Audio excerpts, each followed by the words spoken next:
ત્યારે આ વિસ્તારના જે કાર્યકર્તાઓ છે કેટલા સક્ષમ છે એનો એક મારે પરિચય આપવો છે. ગત 2022 ની હમણાં જે ચૂંટણી ગઈ એ ચૂંટણીમાં ભારતીય જનતા પાર્ટીના છાયામાં મોટા થયેલા અને આપણા લોકલાડીલા ધારાસભ્ય આદરણીય જયદ્રથસિંહ પરમાર સાહેબના આશીર્વાદથી મોટા થયેલા, સક્ષમ થયેલા કેટલાક લોકોના મનમાં એક રહી ભરાઈ કે અમે છીએ તો દાદા છે, અમે જો હટી જઈએ તો દાદાનું પિક્ચર પૂરું થઈ જાય.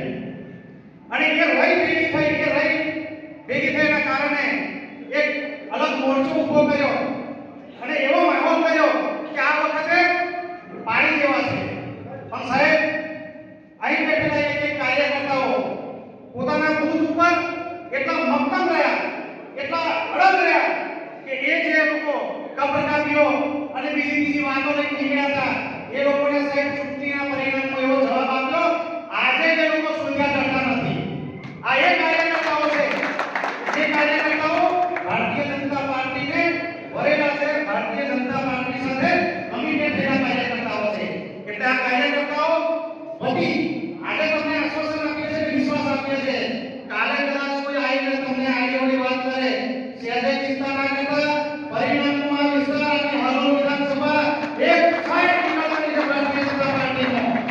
આ વિશ્વાસ અને આ વાત સાથે બીજી એક વાત આપને કરવી છે કે આ આવનારી 4મી તારીખે આપણા દેશના યશસ્વી ગૃહ અને સહકાર મંત્રી, આપણા ગુજરાતના પ્રમુખના પુત્ર એવા અમિતભાઈ શાહ સાહેબનો કાર્યક્રમ આપણી સુકાદેપુર લોકસભામાં બોડેલી ખાતે 4/5/2024 ને 10 વાગ્યે છે. ત્યારે આપણે સૌ કાર્યકર્તાઓએ આપણા આ શક્તિને ત્યાં આગળ પ્રદર્શિત કરવાની છે. ત્યારે એ કાર્યક્રમમાં પધારવા માટે સૌને આમંત્રણ આપું છું.